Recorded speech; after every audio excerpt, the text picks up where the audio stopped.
for the go signal. And I think that's it. Hello, everybody, and welcome to Creating the Future's July 11th meeting 2022, our integrity team / board talking about community engagement. It is wonderful to have all of your faces here. Very excited for today. If you are watching and want to participate, if you're watching via the blog or watching via YouTube, please tweet any comments that you have, any questions that you have to the hashtag Creating the Future. That's the only place we're going to look is on Twitter. So if you type it into the blog or you send us a text message, we're not paying attention. So keep an eye out and please just tweet to the hashtag Creating the Future. And we're watching people just file in here, and welcome to everyone. We will start as we always do with welcoming ourselves, bringing ourselves into the room to take that deep breath and sort of cut off where we were and be present in the room with each other and share what has been awesome, what has been meaningful in your lives these days. Please also include where you are located. Hearing an echo, so I'm going to mute folks. I think that was it. Yeah. Please also include an acknowledgement of the people whose lands you are sitting on. And those of you who've been in these meetings before know that because one of the core tenets of catalytic thinking is that it's always about the people and never about the thing. We tend to call it a land acknowledgement when actually what we're acknowledging is the people from whom those lands were taken. So if you will just acknowledge those people wherever you are, tell us where you're located, tell us something that's meaningful in your lives. And brownie points if you've learned something cool about the people whose lands you are sitting on. So who would like to dive in and start and share what's been going on in your life that's either awesome or meaningful, or what's going on?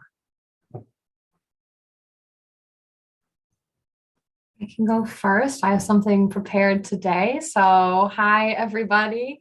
My name is Madeline DeMarco. I use the pronoun she and her, and I am joining you all from the lands of the Wyandot and Anishinaabe people, colonially known as Adrian, Michigan today. And something meaningful going on in my life is that my partner is going to be gone all week on a business trip to Seattle. So I'll have the house to myself, which is a little bit lonely, but a little bit nice to have a little bit of me time and do some of those independent things I've been putting on the back burner for a while. Oh, always fun. Always fun. When it's not permanent, it's always fun. Wonderful. Welcome, Madeline. Who else? What's going on in your worlds?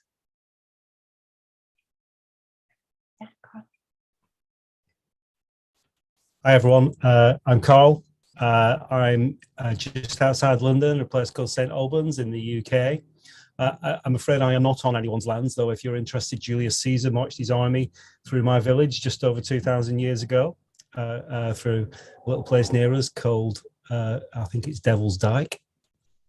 What's awesome going on for me, well, first of all, the weather is roasting, or it's roasting in UK terms anyway, so I am currently really struggling with the heat, but you probably just think, oh, that's nothing. My awesome, well, I wrote a report the other day that someone said was the worst thing that they'd ever read in their lives.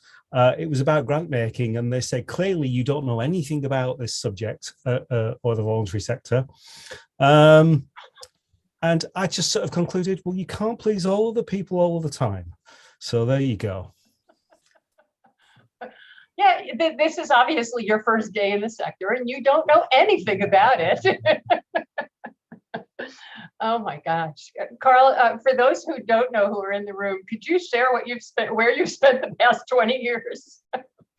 I've spent the last 20 years in what you would call the nonprofit sector, which includes working with probably the leadership teams of quite a few of the largest trusts and foundations, and actually some of the smallest ones as well. And I helped establish a foundation here in the UK as well. So, oh well. Wow.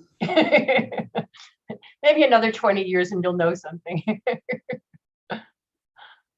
Who else? What's going on in your world?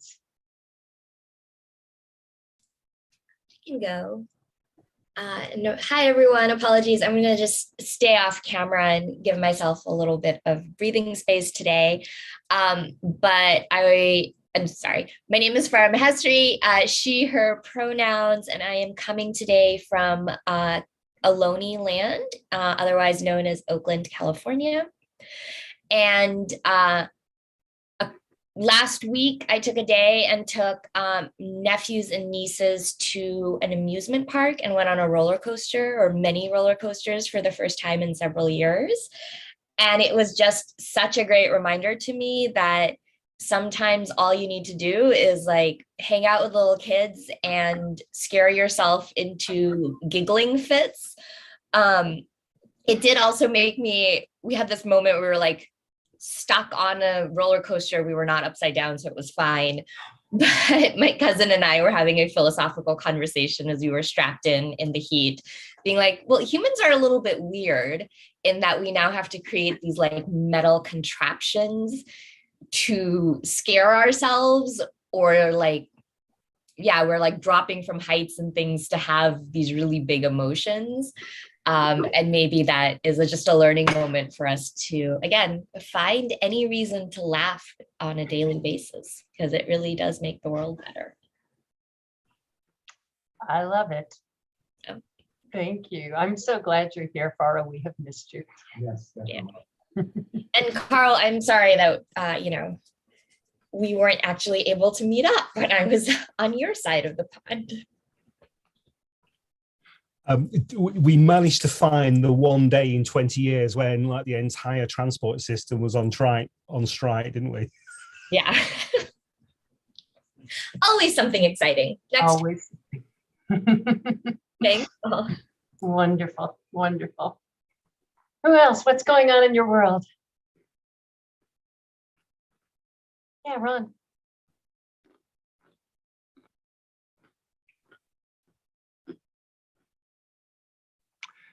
I'm speaking from Halifax, Nova Scotia, on the lands of the Mi'kmaq. And probably the awesome for me is just a great family visit from my sister on the West Coast, from BC, and her family, who were here primarily for a wedding of her on her husband's side.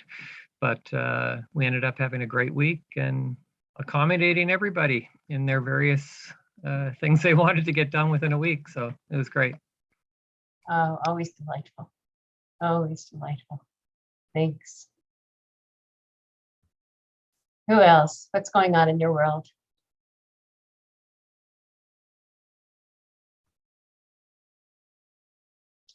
All right, I'll start calling. Kim, you were going to be who I was going to call, so you're good. Excellent. So I'm Kim Chung, pronouns are she, her, and I'm from Edmonton, Alberta, and they're the traditional lands of the Cree, Nakota Sioux, Blackfoot, Dene, and Saulteaux, and the homeland of the Métis.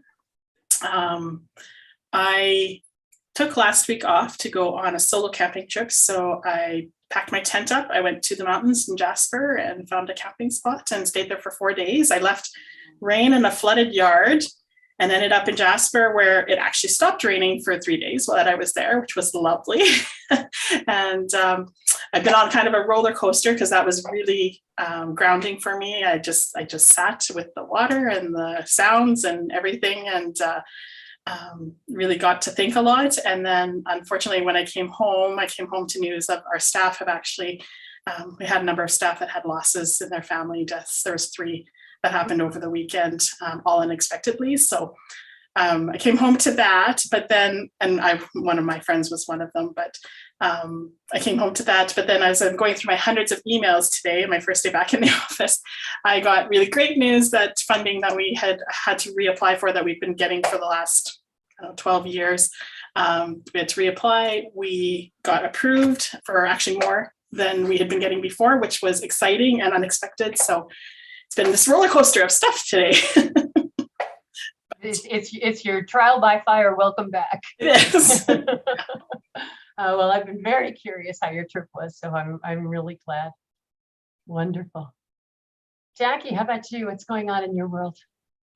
Yeah, hi everyone. My name is Jackie Bradley. I am in the same location as Madeline, which, as she mentioned, was the lands of the Anishinaabe and Wyandot nations. And my awesome is actually somewhat similar to Kim's, is that I missed our last meeting actually because I was also camping. I was camping in the actual current lands of the Lecoutere Lake Superior Band of Chippewa Indians in northern Wisconsin. And so was able to start each day with the loons out on the lake in a kayak and end each day around a campfire. And it was lovely. Oh, it sounds perfect. It sounds just perfect. Yay. Vu, how about you? It's good to see you. Good morning, everyone. This is Vu. I use he, him pronouns. I am calling in from Seattle, which is on Duwamish and Coast Salish land. Apologies for my personal appearance. It's been a rough morning ferrying small children off to their summer program. There was a lot of screaming and crying, and that was just from me. The children were even worse. So it's been a rough morning. So I'm glad to see you all. My awesome is that I did manage to teach them both how to ride their bicycle. Within 1 week, they both learned how to ride their bikes. And now we are going biking around Seattle parks. It's been really nice. Oh, how delightful. How delightful. Well, part of my awesome is having you here. It's been a while and we have definitely missed you. I can't count the number of times Carl specifically has missed you. Linda, welcome. You're muted, Linda. Hi, There I you just unmuted. Sorry, I have dogs, so I always mute myself. They can be very loud. Hi, everybody. I have missed the last couple meetings. I'm so sorry. Just lots of things going on in my world. The last time I was with my grandchildren, I live in Baltimore, and I'm so glad you asked this because I didn't know about the Indians, the Piscataway people of Southern Maryland. So I had to look that up, and I'm embarrassed. Because I did, and it turns out that my husband's great grandfather was the Indian consulate for the United States in New Mexico and smoked a peace pipe with. I have to get all the information. I don't have it available to me right now, but he's in the museum in New Mexico in Santa Fe. There's this whole exhibit of Dr. Steck in Santa Fe. So in some ways, through my husband, I'm related to advocating for them. So that's a good thing. I have a lot going on, involved in a lot of nonprofits. I'm consulting with one and also volunteering for about 4, and I have to learn how to say no. Just asked to be on another committee, and I don't think I'm going to do it. My awesome is that one of the meetings I couldn't be at, I had my 40th wedding anniversary, and we're actually going to be 40. Can you believe that? It's just unbelievable.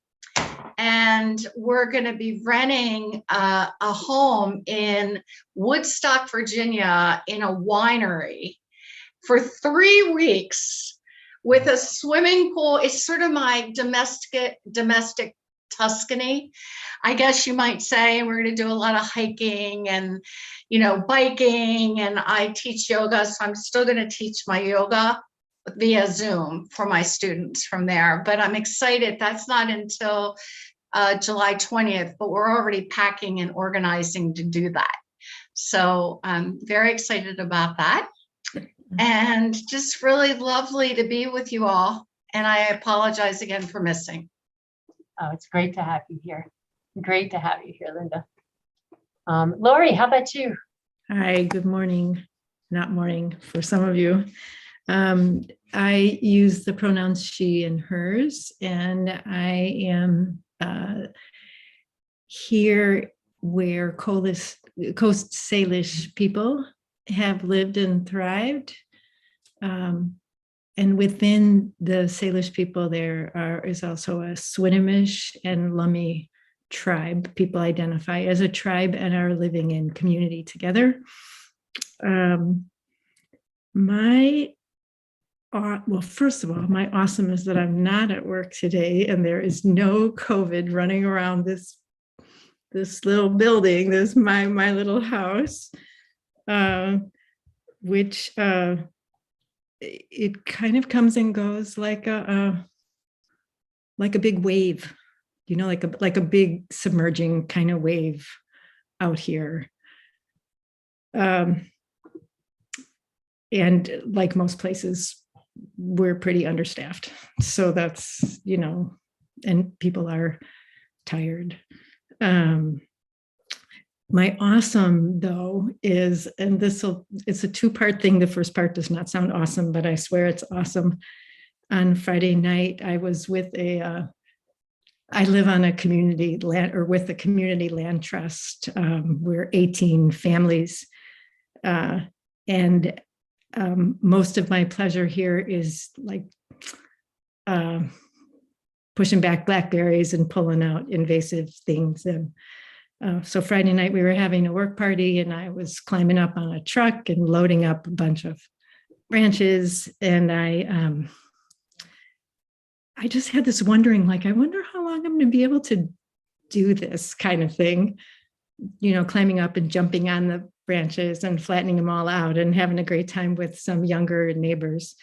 And I jumped down, which is not an unusual thing necessarily, and I broke my leg. Oh no.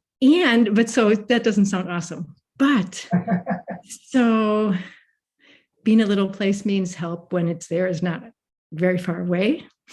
I had an x-ray and stabilized the leg, and for some reason I decided to dose with like a childbirth labor protocol of arnica, homeopathic arnica. Okay, I still don't know how it works, but I don't need crutches. I have no bruising. I have no swelling. I don't know. That's what homeopathics are. When you get the right one, magic. Anyway, I think that is awesome. And especially being here with everybody on time and at the beginning is also my awesome. So thank you. Wonderful, wonderful. Well, I hope it keeps healing. Wow, that's incredible. It doesn't usually go the other way, if That's at least, Wow. Yeah, thank you. Yeah. Yeah. Wow. Mark, how about you? Oh, thank you. I go by the pronoun that guy, which I was dubbed by my mother-in-law a long time ago. What's that guy doing for work? I live on the lands of the Korchog, who are part of the Iroquois Nation. And I didn't know there were loons in Ohio, but they came to visit for the weekend. They're my wife's cousins. So we had a good time. And they're really in a world of really deep doggy doo-doo, and I was very grateful to be able to listen and help them if that's all it took, and I think it did. My wife and I spent the weekend with them here, and I'm just grateful that we are stable and healthy ourselves. So that was a big thing. The other awesome is that I'm starting to use, and I'm not really there yet, but that's why I'm here, is to start asking questions, the larger questions in larger groups. We've gotten, I think community engagement is really what we've been doing the most of in the last 3 months. And a lot of it has to do with the process of team building, like who should be at a meeting. And most of my meetings now are between 8 and 12 and 15 people, because we've got to round it out. It can't just be us and them, or, the homeowners association and the local whatever. It doesn't work. It hasn't worked. So once we start working in teams of even 5 or 8, we're starting to see results that we wouldn't have seen before. Wonderful. Oh, it's always inspiring when you're telling us stories. Thank you. Thank you. Josephine, how about you? Hi, good morning, afternoon to everyone. My pronouns are she and her, and I'm joining you from Sarasota County, Florida. And we're home to some of the oldest Native American tribes, including Calusa, I hate not saying it the right way, Tocobaga and Timucua people. Happy to be here. Always looking forward to this. It inspires me and allows me to question in a good way the way we're reaching out to communities through the Patterson Foundation. So I enjoy being here. My awesome is so hilarious though that I'm going camping this week. And so I was like, yay, everyone, I have camping sisters now. I'm driving. So I don't know if any of you remember my friend Beatrice, who was on the call maybe several times. So she's leaving to go to Sweden for a master's program.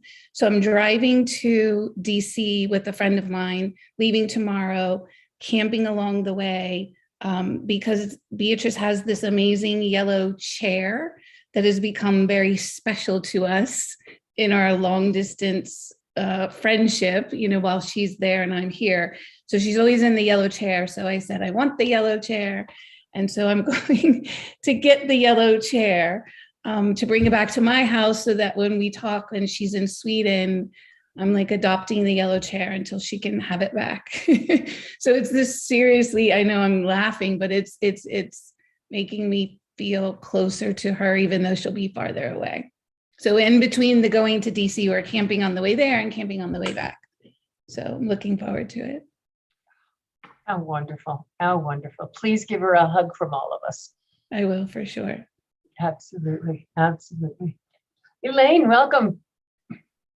Welcome. I did have my camera off because I was trying to jam some lunch in my my system before we got going here.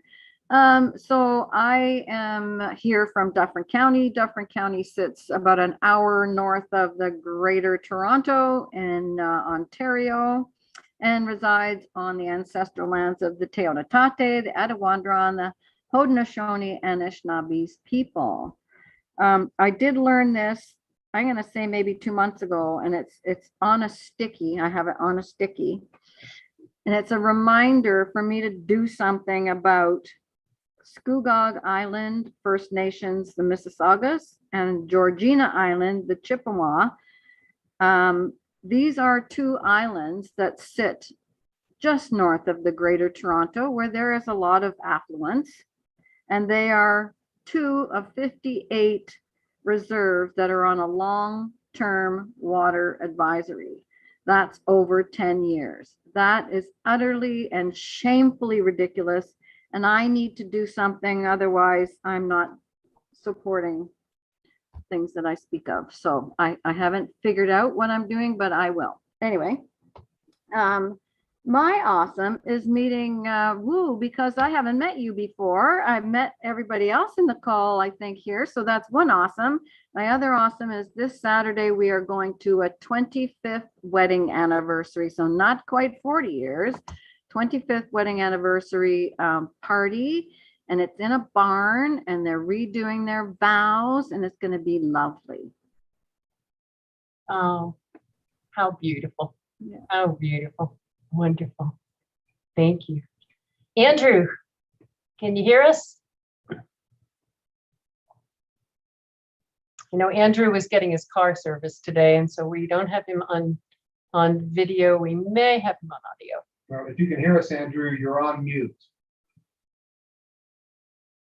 I think he mentioned in the chat he was going to be listening only while he's Gotcha. waiting for Okay. his car. Well, wonderful. Wonderful. I totally understand that. We have all sat at the car dealer way longer than we want to, so totally get it. Totally get it. It is really, really wonderful to have all of you here, and to experience what's going on in your lives. Dimitri, how about you? Let me hand over the mic to you.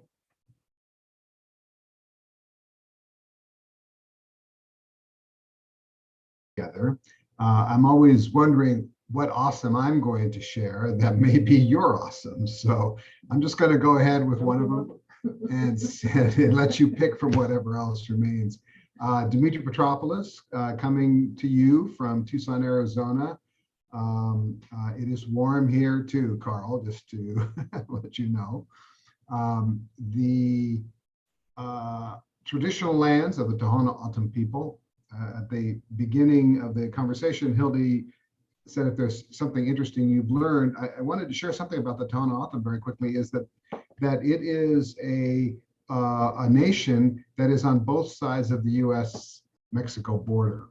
And that has, since the Gadsden Purchase, has created all kinds of issues where, as part of their religious ceremonies and as part of just families that are together, they butt up against fences and walls and whatnot to basically have their lives continue as they have. So I don't think there's any other tribes that have that kind of circumstance that they're dealing with. My awesome is that I mentioned it's warm here. We on Saturday did something that is kind of unusual for Tucson. We have some friends who have decided they want to have a vineyard, and they grow grapes, which they then harvest and turn into wine. And they have a little party once a year where they invite friends and family and whatnot to come out at 5:30 in the morning to pick the grapes before it gets hot, because by 7:30, 8:30, it's really hot outside. And so we did that on Saturday, which was actually just a blast. After the grape picking, the harvesting, they have a amazing brunch that they put together, and we were all rewarded with this great food and camaraderie. And this year they included T-shirts with their label, which is the Surly Javelina brand of wine, or label of wine. Sometimes we even get a bottle to take home with us. So that's my awesome. It is very, very awesome. And part of that awesome was that we know these folks because my daughter went to middle school with their daughter, and there is a gang of about 12 of them. I was going to say girls. They're close to 40, but 12 of these girls, these middle school girls, who still hang together. They're on text chains together. They're all over the country. They're all over the world. And I got to meet many of them, so that was pretty fun. I am Hildy Gottlieb. I am here also in Tucson, Arizona, the homelands of the Tohono O'odham, and one of the many homelands of the Pasquayaqui.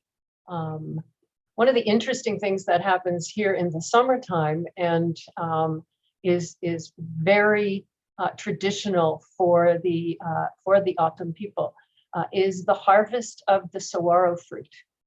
And that was a big part of their diet before we came along. For those of you who are not familiar with the saguaro, if you've seen cartoons, it's the cactus that, let's step back, that looks like this, that's got the big arms on it. So if all you've seen it in Roadrunner cartoons, that's us. And they flower in the late spring, and then they get these beautiful, bright red fruit, very sweet fruit on the tips. And they take long poles and poke them to harvest them. And someone stands below in a basket, because the saguaros can be 15 feet tall. But it is one of the traditional things that many folks around here like to learn from the indigenous folks, because we have this beautiful, beautiful harvest that otherwise you would just look at and go, oh, what's that stuff? But the need, especially in the desert, to find anything that is edible, and the ability to have survived for thousands of years in this desert is pretty remarkable. My awesome is quick. I'm writing and it's going well. And over the weekend, I took the pile of notes that was over a foot tall that I've accumulated over the years. And it officially, as of yesterday at about 4 o'clock, is all folded into the outline.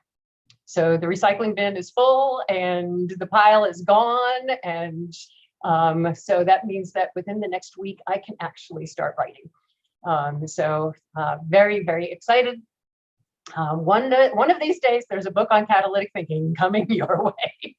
So that's been pretty wonderful. And it's also been really wonderful reflecting on the conversations that we've been having. It has been really energizing to be thinking about community engagement through the lens of why do it?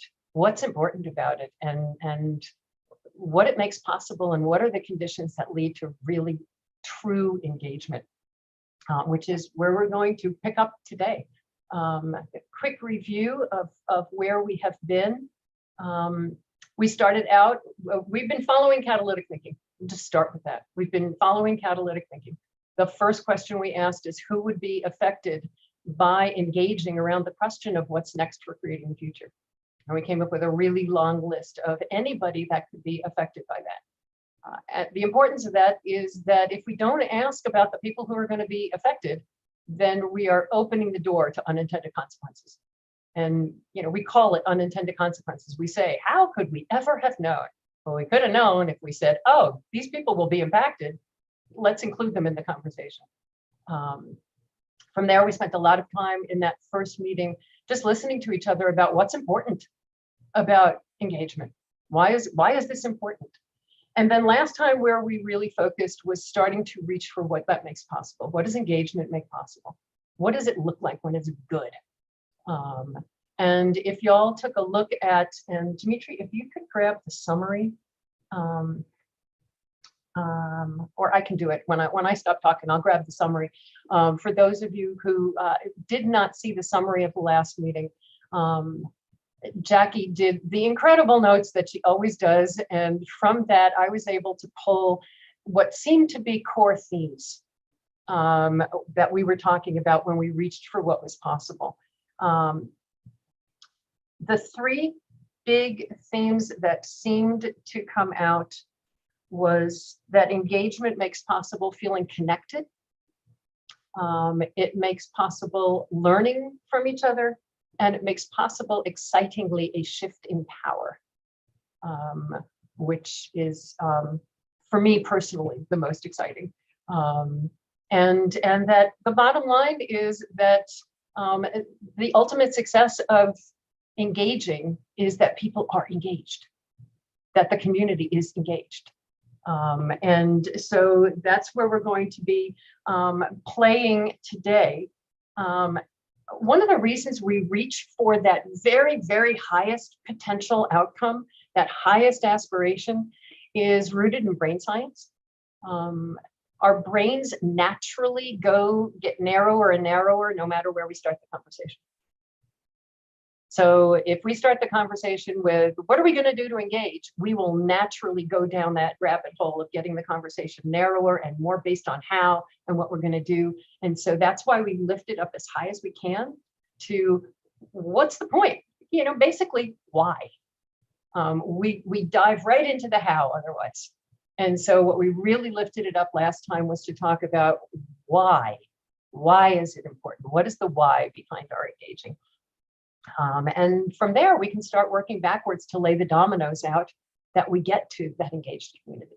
So I guess first I would ask, are there any reflections that any of you had as you thought about our conversation last time? Anything that you would add? I know we talked about a lot of things, but as you looked at that summary, and I will post the link to it, is there anything that you would add or anything that stood out to you that you'd like to share? And if we could raise your hands, we've got a large group here.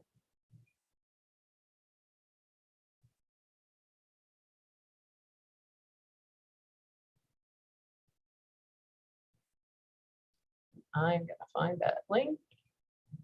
There we go.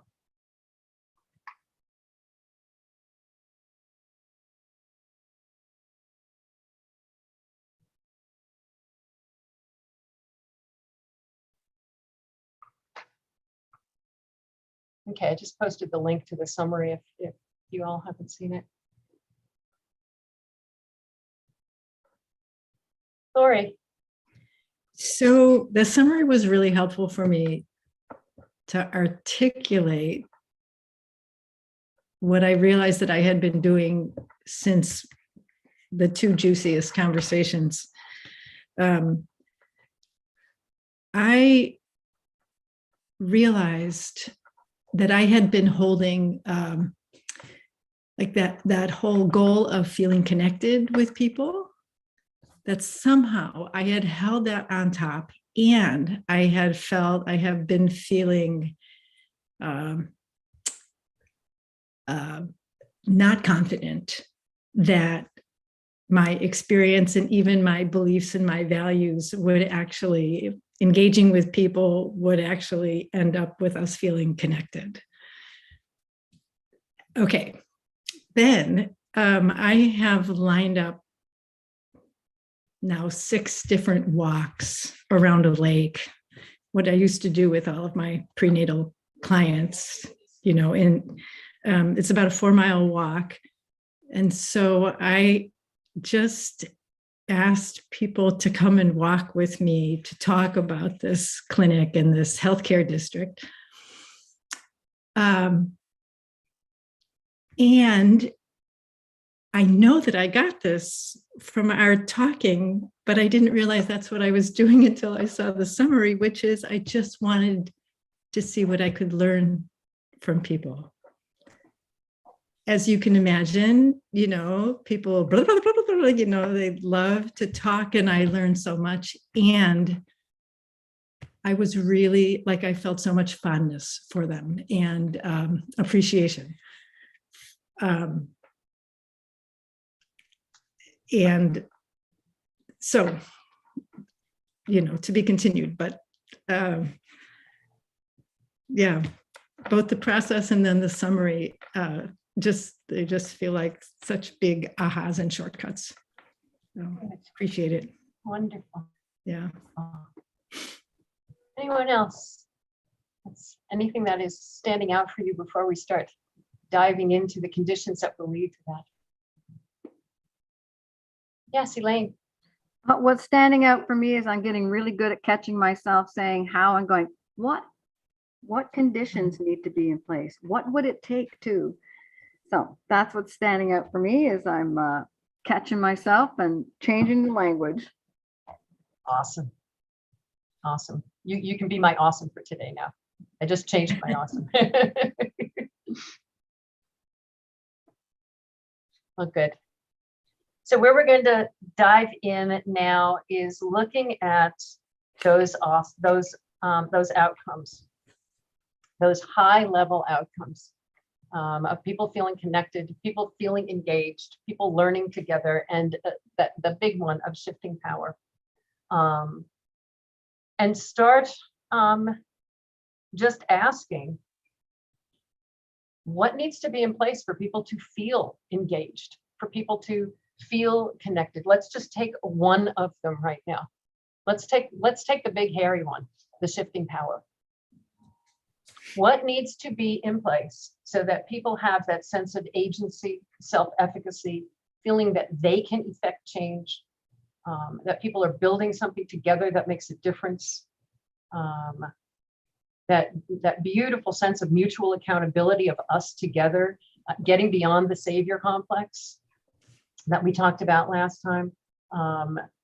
The quote last time of giving the mic to the people who are most effective. What needs to be in place for that? What do people need to know? What do people need to have? What do they need to feel? What do they need to believe?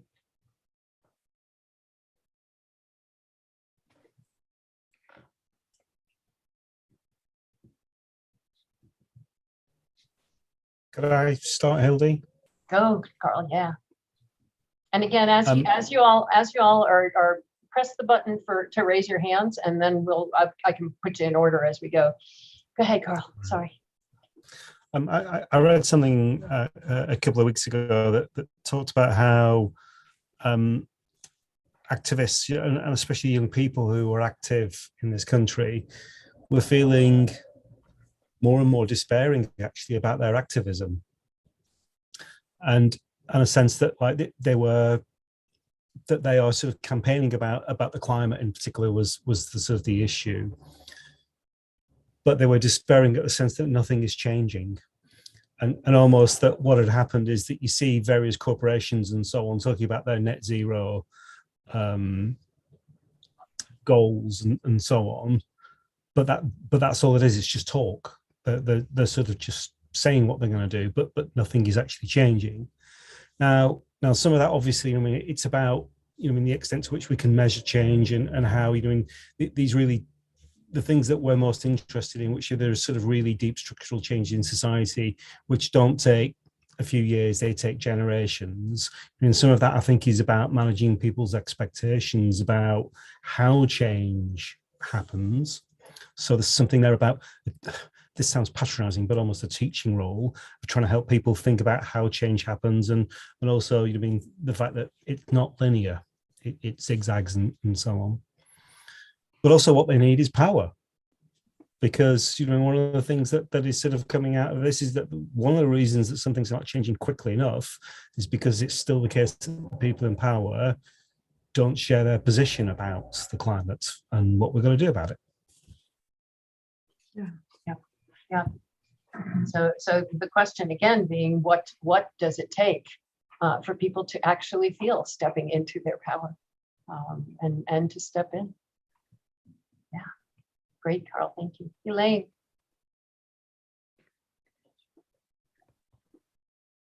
So kind of two things. Honesty, and I think honesty comes from being heart-centered. I read this amazingly beautiful book called The Tao of Equus, and one of the quotes that was in there, I wrote a whole bunch of things out of there because it's all about horses, but horses teach us a lot of things, and I'm a horsewoman, so we have horses. I run horse programs, kids programs, stuff like that. So, and one of the quotes was, "The salvation of the world depends upon the resurrection of a heart-centered, systemic, co-creative partnership between human beings, nature, and the source of them both." And I believe this, and I believe that being honest so that you can be open and accepting and feel secure that that's the environment that you're being able to, you know, come to, and being heart-centered is very key to having a conversation and listening to each other. I had the privilege a long time ago of being part of a meeting where about 200 people at this conference were seated in a circle, and it was led by an Indigenous group who asked us to listen to each other as we went around the circle, and everybody added a sound. And I can tell you, it gives me shivers right now, even thinking about that, because everybody was there being open and listening and making a contribution. And by the time the whole circle was humming, it was powerful. So. Wow, thank you. Thank you. Could you, it doesn't have to be right now, but could you share that quote with us? That was beautiful. Oh, sure. Yeah, I will. you could type it up and share it with us. That would be awesome. Absolutely. Thank you. Farah.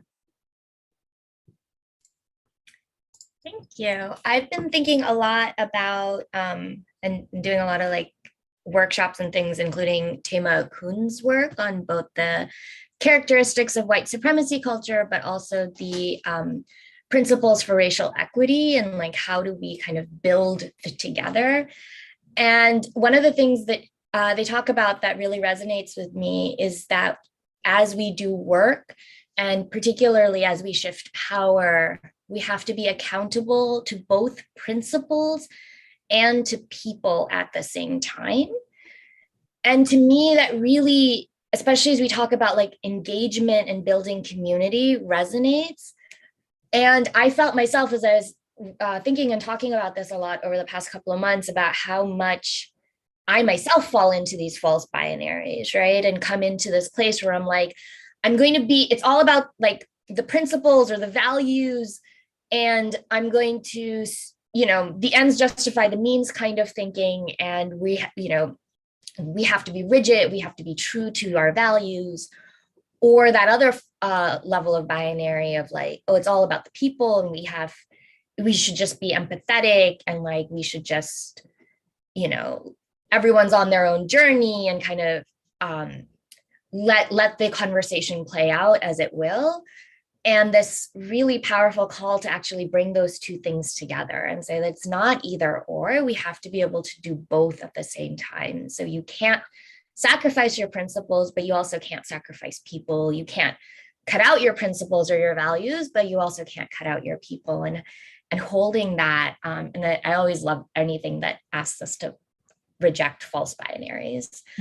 And then the other one that I've really been thinking about again, and especially when it comes to like community building, where I'm working on something to try to launch a fairly large campaign up around imperialism. And one of the things we keep talking about is that change has to happen at multiple levels.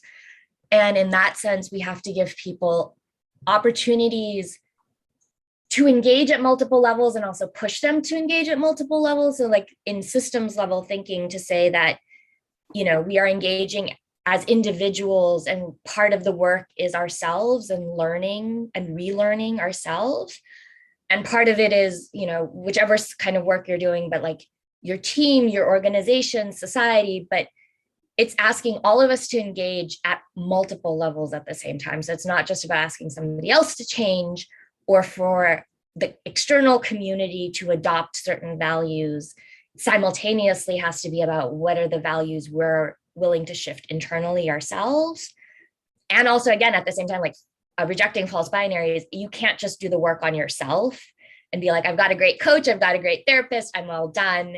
You do have to kind of step up and talk about how you're going to use your power and agency to make shifts at other levels. And so I think it's those two things that have really been helping me think deeply about shifts in power, is that it's about principles and people simultaneously at the same time, and also about shifting power at multiple levels at the same time. Wow. There's just so much in what you just shared. Just so much in what you just shared. And it is the both and, the not the either or, the just as it's principles and people, we are simultaneously individuals in context, and all those contexts. Thank you so much for it. That was beautiful. Elaine, do you still have something, or did you just not take your hand down? Oh, good. Kim. So I think I've mentioned before how we've, in the past year or two specifically, we've looked at how can we not give power back necessarily, but share power in our programming with people that are facing a lot of barriers in their lives. How do we help them? How do we know how to help them? First of all, what do they want out of our programming? What are their goals? What are their strengths that they're bringing? How can we help build on those? And we've tried to make our programming really adaptive to our learners. And I think we've been really successful in many ways. But when we first started this idea of, let's ask what our learners want to, how they want to learn and what they want to learn. So we've always asked what they want to learn. We've always asked what their goals are, but we've always had this structure of programming that we've worked in. And so we're trying to make the structure much more flexible to meet the actual needs and real life desires of what our learners want. And when we first started, it was such a foreign thing to them. They didn't know how to answer us. They didn't know, they didn't expect to be asked. They didn't know what to say. They didn't know that they could say. And so what we've learned over these years is it's about practice and providing a really safe place for people to practice taking that power and practice saying, this is what I actually need, and this is how I learn best, and this is what I want for my family. because it's something they don't get asked a lot. And we didn't actually realize how much that was the case until we started working in this way. And as they've practiced over the last couple of years, what we've seen is this incredible change. So for those of you who don't know, we work with low literacy learners, and with COVID and everything, they were getting all this information, but they couldn't necessarily discern what was truth, what was fiction, what they should be doing. They didn't know to ask even. And how we know we've been successful in the way we're working is that they've started to bring questions to us, or they've started to pick pieces out of the news or Facebook or whatever they're seeing. And instead of just believing it or going with it, they've come and said, hey, this is what I saw.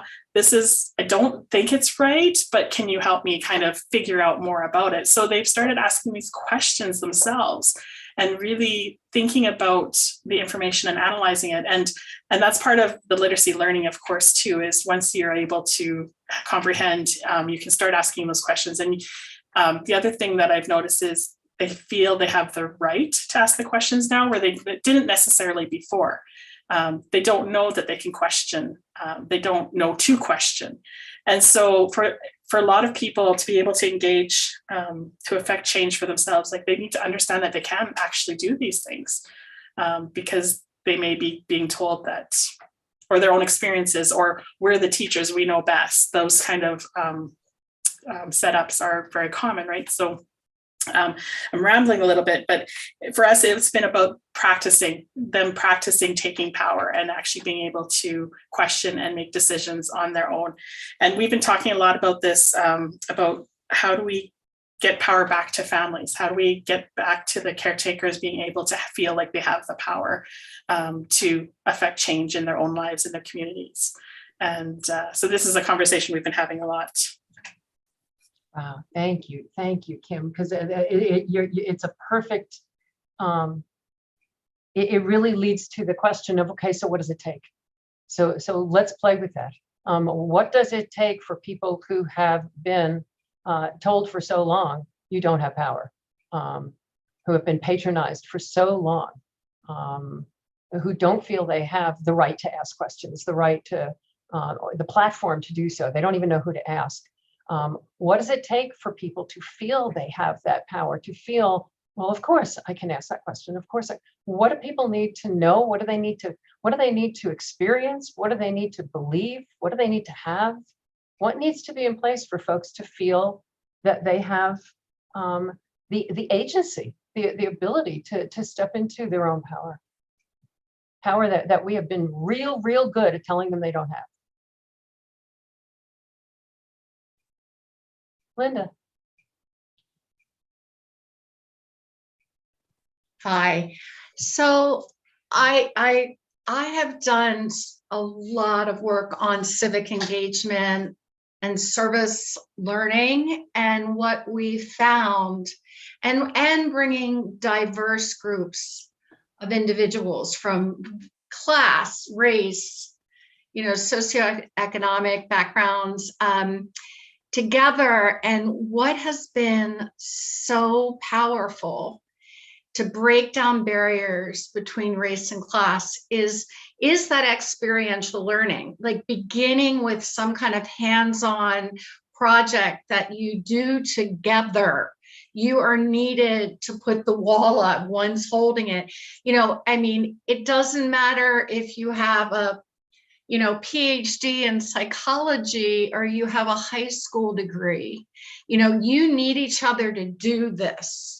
And it's been amazing what outcomes we've had from that. And it really does empower. And it causes folks to listen.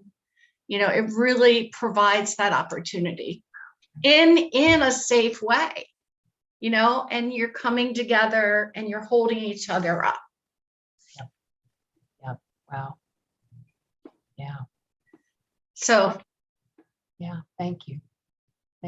Kim. Yeah. Sorry, you asked that other question and I just had a little bit of a follow-up. Okay. So the main way we've seen people feel like they can actually step into that role of power is that they've seen us, seen us listening because we've implemented things immediately.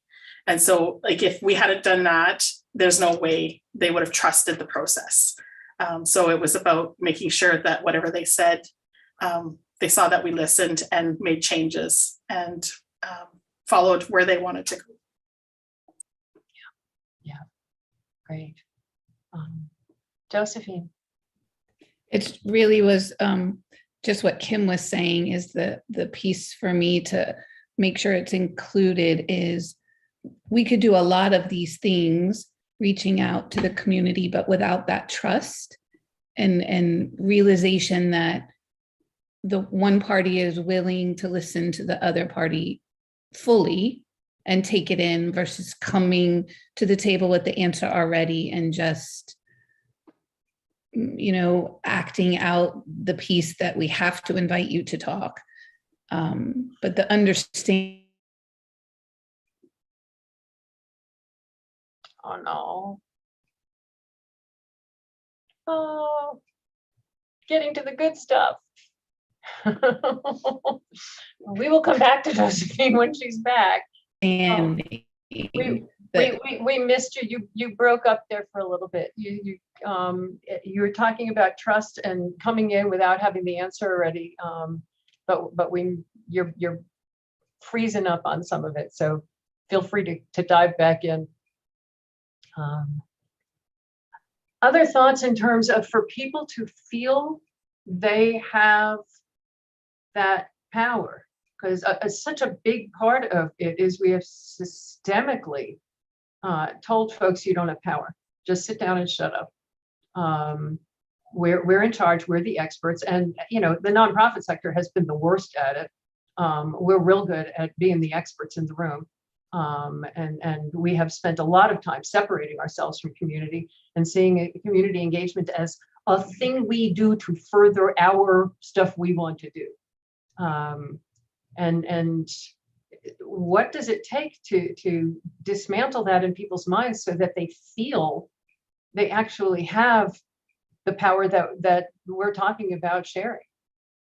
Elaine. Well, part of this makes me think of how we actually relate to each other. And a long time ago, I was exposed to transactional analysis. And you have the parent, child, adult positions. And anytime you approach somebody as the parent, you get the child response. If you approach somebody as the child, you will get the parent response. But if you approach people adult to adult, that's where you can meet. So I think a lot of times, and we know this, our systems were built in a paternalistic way to be prescriptive. And, you know, I think the more we can be adult to adult, and that's oversimplifying, but, you know, even in the language and how you approach an other, it's that we're equal, not somebody has the parent position or somebody's coming as the child looking for, like, I think that makes a difference. Huge difference. Yeah. Thanks. Madeline. I think part of that, Elaine, is stepping away from some of that power ourselves. You know, for example, being in community meetings where you're supposed to be there as equals, but half the room introduces themselves as executive directors, right? And the other half's like, I'm just the community, I guess. And so stepping away from some of that and truly valuing that expertise in others. Wow, yeah. Position is huge. You know, we've talked in the cohort, for those of you who've not been part of the meetings, many of the people in the room today are part of a cohort that is learning catalytic thinking and community engagement alongside of us here. And part of what we've talked about is when we introduce ourselves in a group, when we introduce ourselves by position, we immediately intimidate people. And so if I know the mayor is in the room, well, that's the mayor. I'm just, you guys have heard me complain about but I'm just a citizen, I'm just a neighbor, I'm just a person, but that's the mayor. Yeah, I think that's huge, Madeline. Thank you. What else needs to be in place for people to feel they have the authority to, if we're talking about mutual accountability, to feel that mutual part in the accountability?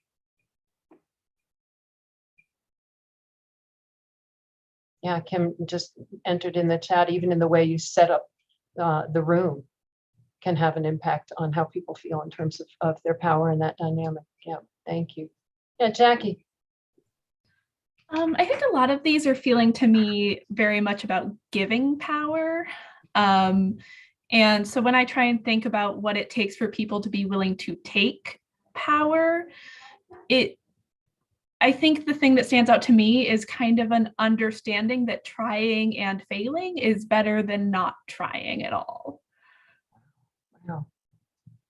And what does it take for that to happen? That's a good question. Not asking just you.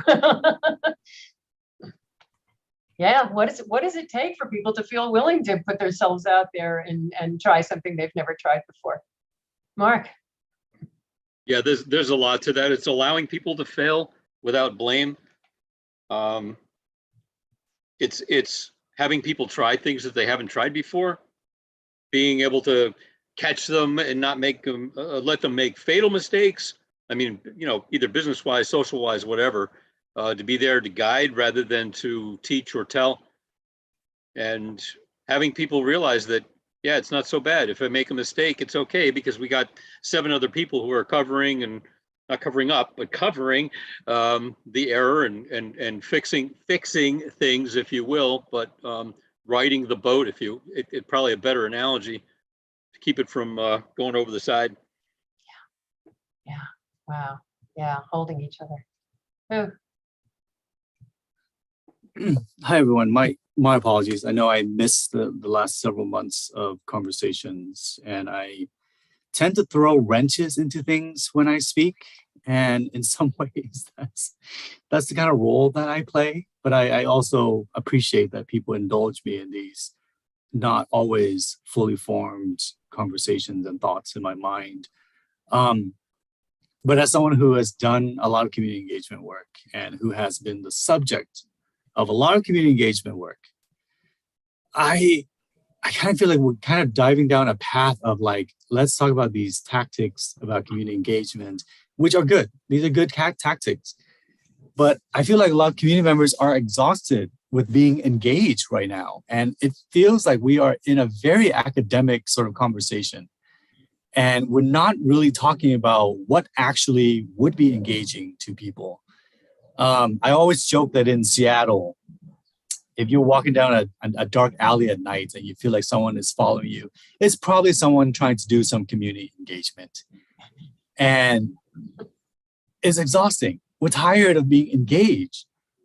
And I just remember so many conversations of people trying to engage my community, which at the time was the Vietnamese community, and just dragging us to one summit after another, talk about equity and economic justice or whatever. And I remember myself doing this sort of stuff to people where I brought in a whole bunch of leaders of color into a room along with some funders. And we said, we're trying to have this community engagement conversation about what to do. And this was during the Trump, the second week that he was elected. And he was sending out all sorts of executive orders, banning people, the Muslim ban, et cetera. And a lot of us were like, we need to actually have a conversation. And some funders were like, yes, let's engage the community in these conversations. And we had a 4-hour conversation. And the community is like, what we need right now is money, multi-year general operating money, and for you to get the hell out of the way so we can do our work. And the funders are like, oh, yeah, okay, well, we'll think about this. And the community is like, you need to do this immediately because we don't have time for like months and months.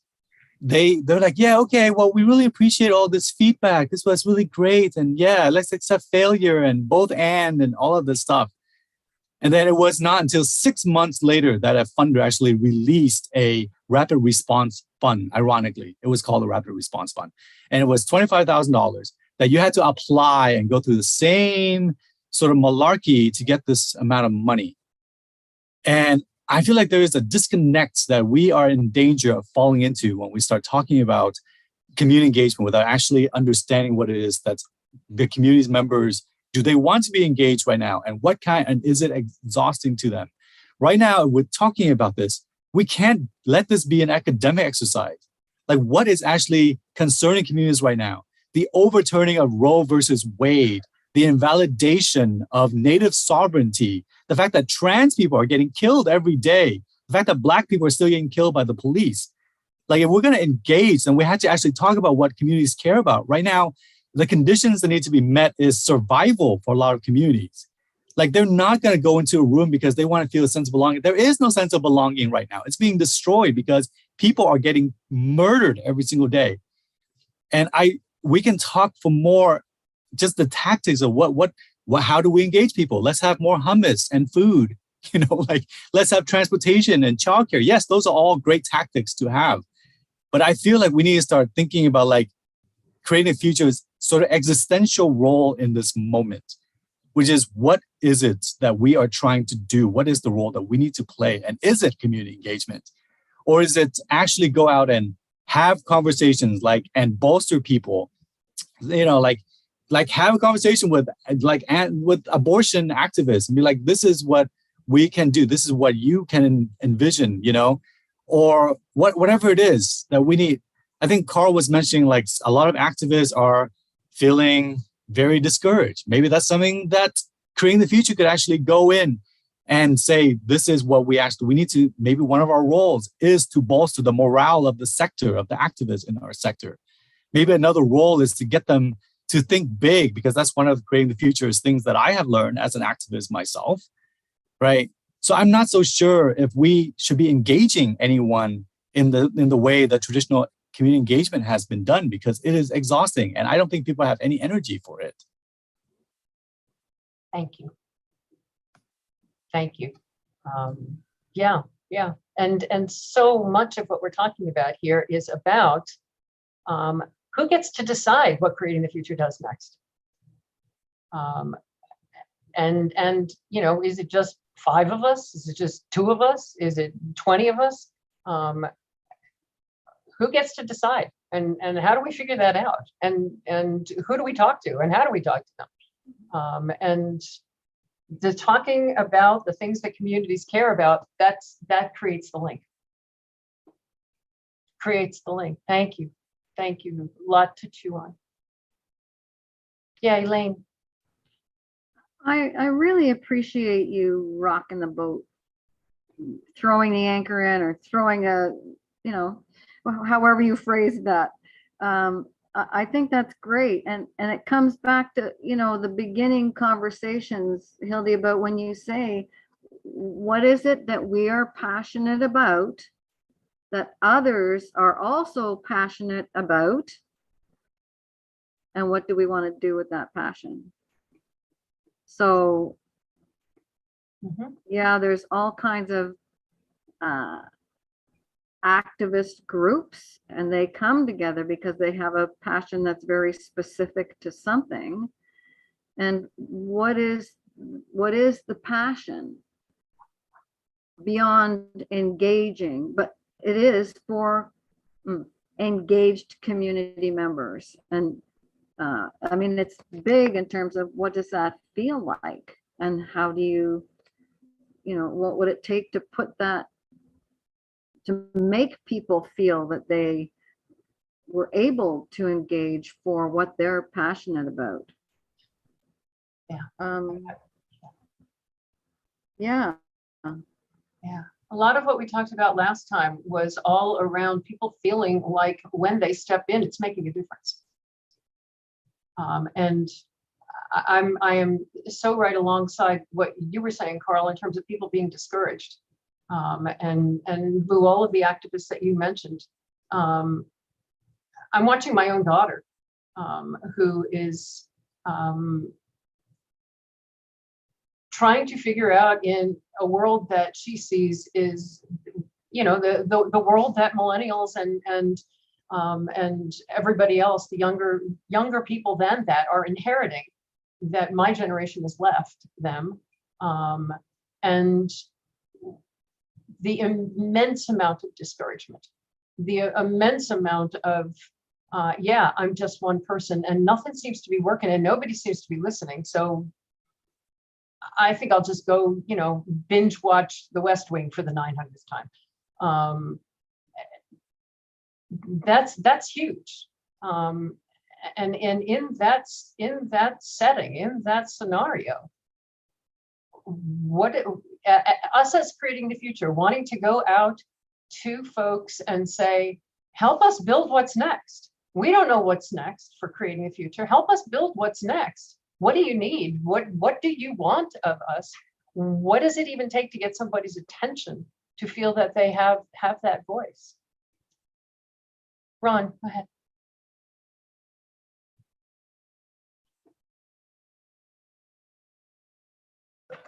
Yeah, I think, it's quite easy to come up with examples of where you feel drained after having worked hard at some goal. And I think we've all been through it. It seems to me that if you look, when I look at our little community here and the few examples that I can see that have gone well, I reflect on what was the difference. These are smaller projects, like when we were designing a library, for example, and they brought in new players that, so there was an air of maybe of suspense, or we didn't know who they were, will they listen to us? But at least they were different and they weren't the same people. They weren't the politicians, which a lot of people have a harder time with. It wasn't the ruling class, which also people have a hard time with. And they brought a system in place, a process which they told people about ahead of time, and they kind of bought into it. And it was really one of the most lovely series of events which took place over a year or so, and had many of the indicators of success. I think everyone was involved, but they also brought in experts and tempered discussions with a lot of facts and background, what had other events in other libraries that were being designed, failures and the positive aspects of those processes. And so it seems to me that people, they have to, part of that trust is looking at it, being exposed to the process up front, having it available to you, being transparent, knowing what's going to happen. And then as it unfolds, what I saw happen in that particular instance was 6 months in or 7 or 8 months in, people were seeing their feedback actually in a website, and they could see that they were sticking to what they said was going to happen. I think that gave a lot of credibility to the people who were running it, and actually more people got involved. And I think what really drains you is if you give your involvement for a great period of time and then you see spin, or you see it disappear, or you see another agenda appear. All those things are really disheartening. And I think a lot of people, if they feel they don't have the control, like in climate change, for example, it seems overwhelming and no one's in control. Every country's different, in how they approach it. So it seems to me we have to get those processes up front and agendas and build trust slowly so that people can trust the players who are leading the process, and seeing that different communities are valued by actually the proof of the pudding as it moves forward. They see, oh, it's actually, this is being taken into account. So I think somehow this process has to have an iterative sense where people again and again and again see that, oh, yes, this is actually happening the way it's promoted as being, as it was set forth. And I think really it's one of the key things for me. I see even in another organization, the Ecology Action Center, that people see a sort of a history of success. They see, yeah, they've gotten anyone who wants to get involved, it's available, but they also have experts to call upon if you're confused about an issue and you need scientific research to help you promote your arguments and make sure that they're on track. And they do see the agenda doesn't change. Their values are very steady over the last few decades, and they have actually influenced legislation and regulations here. And I think it gives people a comfort. Just a few thoughts. Great, wonderful. Thank you. Wow. Much to chew on, much to chew on. Lori. And you're muted.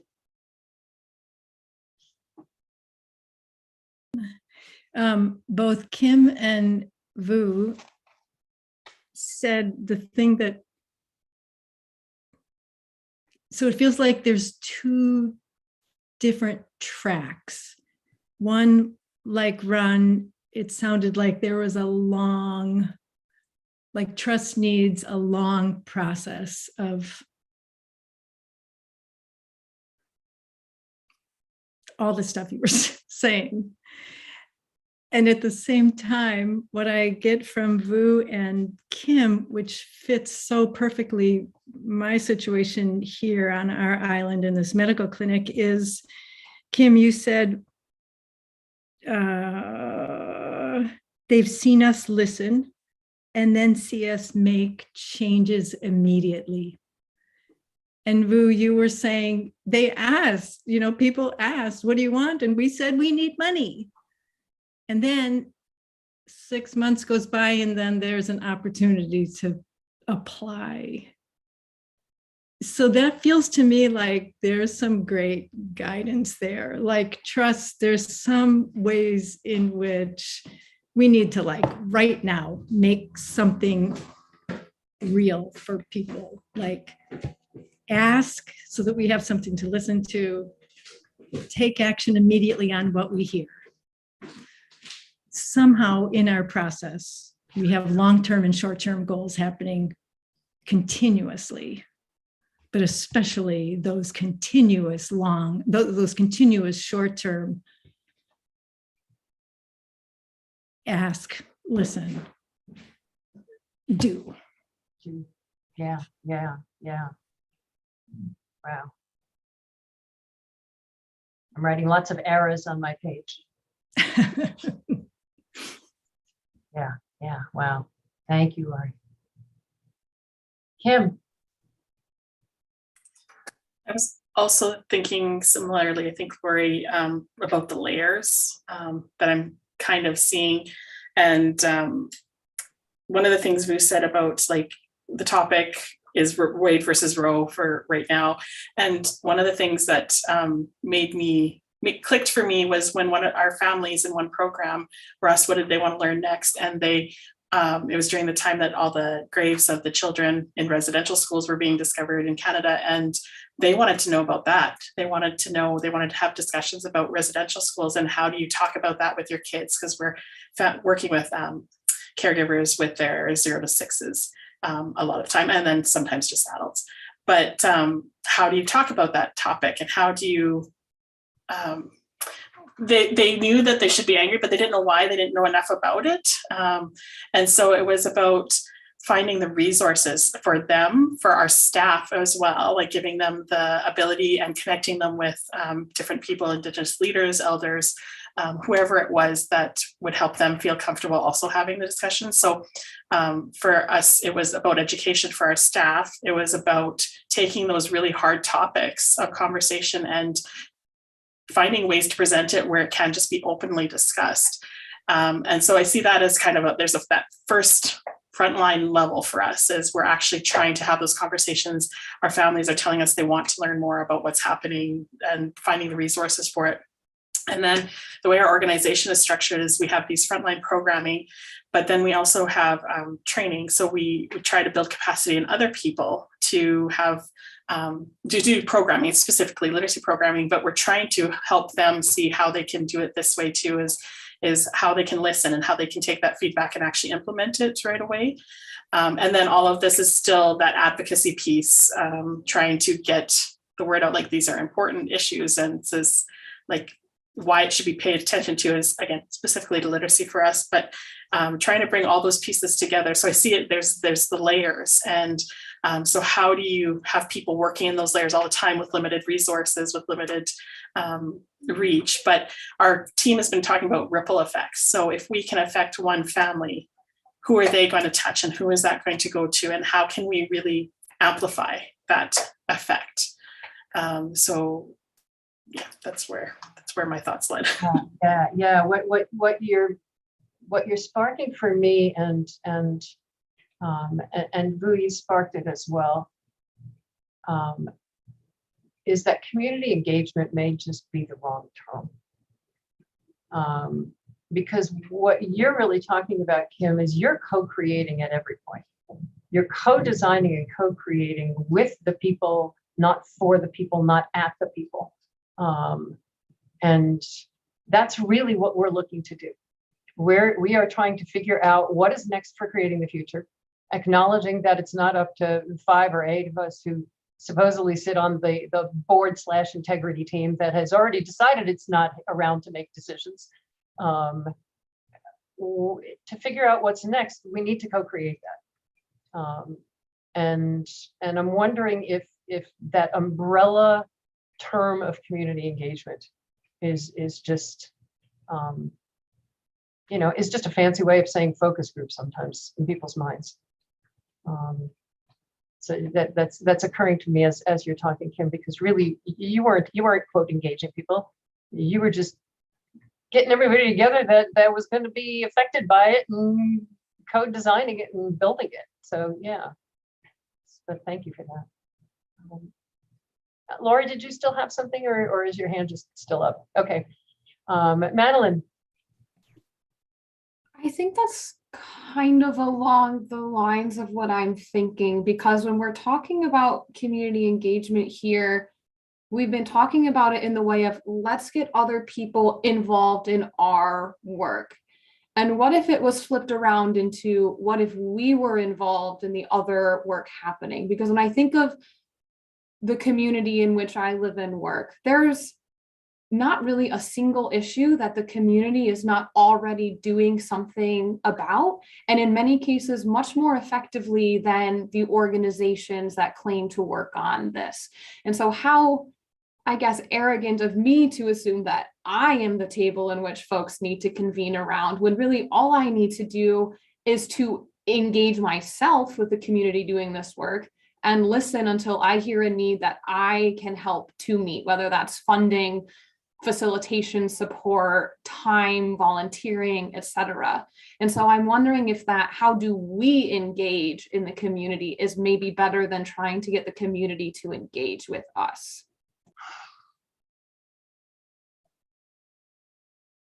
Deep breath on that one. Yeah. You know, I am reminded with that term community engagement. A story that Vu, you told us, it's got to be 2 years ago, 3 years ago, of the kids drawing a fish. The short version is that kindergarten kids were split into 2 groups, and they were all told to draw a fish. And one group was told to draw just a fish, and the kids drew all kinds of fishes. And the other group was told, draw a fish, and here's what a fish might look like. And everybody in that group drew that fish. And I wonder if we're stuck in what traditionally, when we think of, that's why we've stopped calling the board. It's our integrity team. Because when we think of a board, we have an image in our heads, and I'm really, really struggling with the term community engagement at this point as another fish. Farah. Thanks. I had kind of a question, and it builds a little bit perfectly off of Madeline, what you just were talking about. And I guess my question is, do we see community as something other than ourselves? Right. And I hear a lot of, including myself, I think, been using language of like, we have to engage a community as if it is a thing that is different than. And so And the reason I ask that is I feel like there, for me at least, in design principles, when I talk about like, what does it take to engage myself and the people around me, that often leads to a very different conversation than this notion of like, what do I need to engage or talk to or do a focus group with or something, a group that does not include me, because that other piece leads to a lot of assumptions and a lot of like, and I think does lead us down to thinking more tactically. Whereas if the question is like, what would it take for myself to be more engaged? To me, it's a very different question. And I think my follow-up for us would be like, if we feel like engaging, we have communities to engage that are not us, then again, building off of what Madeline was saying, maybe it is, well, why aren't those communities here already? Right. Or why aren't we in those communities? But like, if we still feel the need to go off and talk to people, other people, like what, maybe it's spending a little bit of time thinking about that. Yeah. Oh.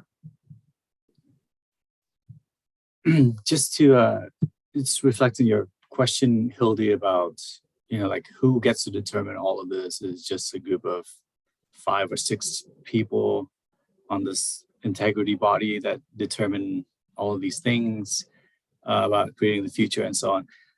I do think that we are in this sort of chicken and egg thing, right? Because I think in some ways we have to determine some of that, or else people they don't have the time or energy to really go and co-create. I think in an ideal situation, yes, we would have all that time, but right now time is running out for a lot of communities. And I am not so sure we can actually pull people in. And then just reflect on what Farah was saying about like how do we engage ourselves, right? I mean, I've been engaged with Creating the Future for a couple of years now, and a lot of Creating the Future's work, Hildy's, your words in particular, were very influential to the community-centric fundraising movements, right? We have a link to your article on movement building on community-centric fundraising. It has really determined a lot of our decisions over the past several years. And I think, just to be honest, just being engaged in these types of conversations, I am not so sure that I can find relevance in them in many ways. And I was reading through the notes for the past couple of meetings, and I was just imagining what someone who is not like a white liberal, would they find relevance in these conversations? And I'm not so sure the answer would be yes. Right? There's no conversation, there's no touching on any of the current realities of communities right now. And I don't know how, as a person who benefits from Creating the Future, like, would I be engaged in these conversations? And I'm not so sure, because I want us to move out of this intellectualizing white moderate space that I feel like Creating the Future has been stuck in over the past several months. Right? I feel like we're at this sort of existential point where it's like Nazism is on the rise, and there's like 2 parties, on the liberal side. The people who are like, let's go ahead and like have a conversation and see different people's point of views and let's get along. And the other side is like, we need to punch these Nazis in the face. And I think a lot of communities are moving towards, we need to punch Nazis in the face. And Creating the Future is still in like, let's all get along sort of space. And if we don't, we can stay there, but I think that will drop off many people, including me, because I want to punch Nazis in the face right now. That's where I'm at. And I feel like a lot of our community members are in that space too. And so if we don't make a stance of like, this is what Creating the Future is going to do, I'm not so sure we will engage the communities of color and other people from marginalized communities who may just not find it resonates. This very sort of, again, academic theoretical conversations. Yeah, powerful. Yes. Yes, absolutely. Wow, you just make my brain go crazy.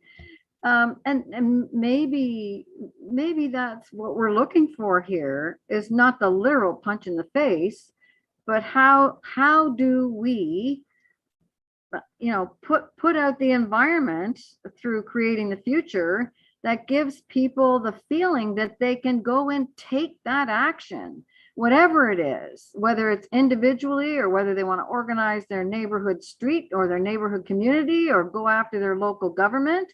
But what is it that creating the future? And I'm going to step back a minute and say that creating the future has equipped me to work in an environment where I hope that I'm having influence to make a difference. And so that's what I've received from creating the future since 2017. And it's newsletters that tell me things. It's give me different positions, different ways of looking, all right back to how to make a vision statement. It's not about your company. It's about the impact you want to see in the world. And that was a head turner for a lot of people.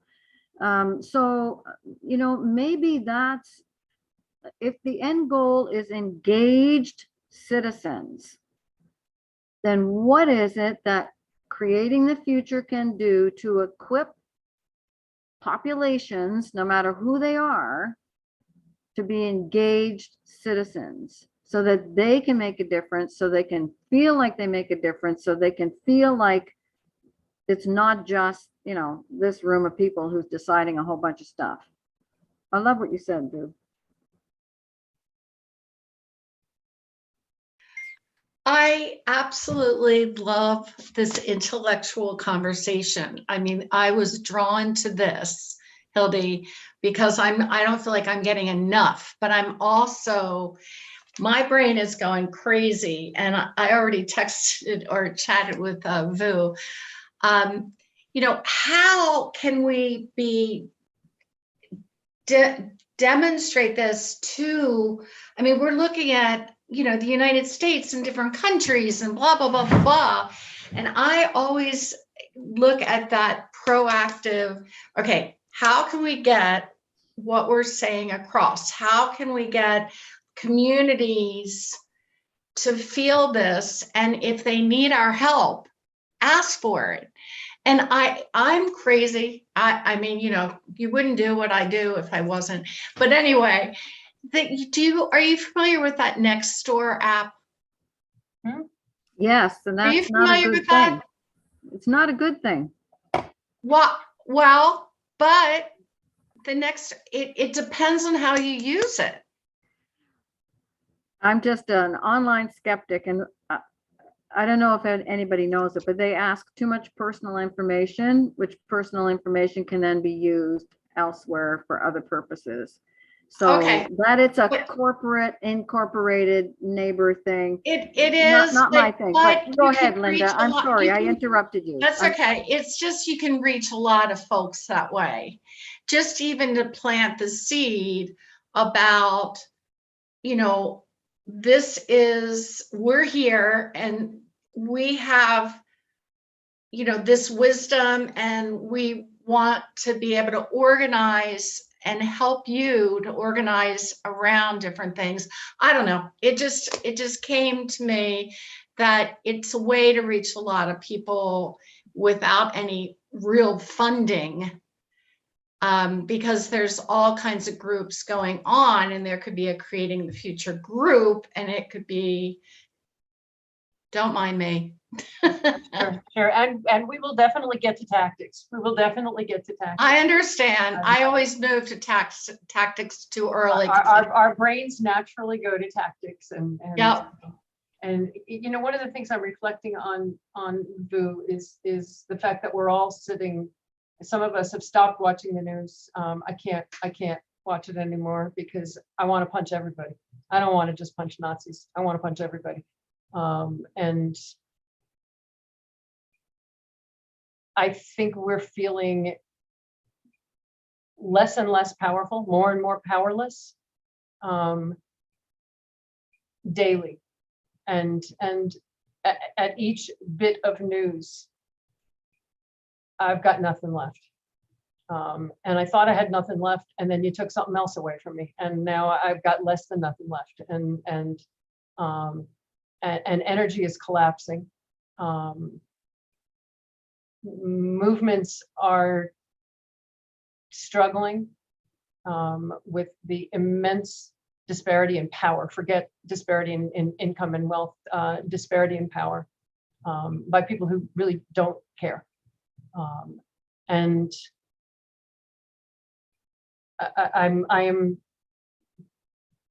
I'm looking at the fact that when we have so many people who are so discouraged, if the only alternative is to punch each other, which is what we're all feeling, which is absolutely what we're all feeling.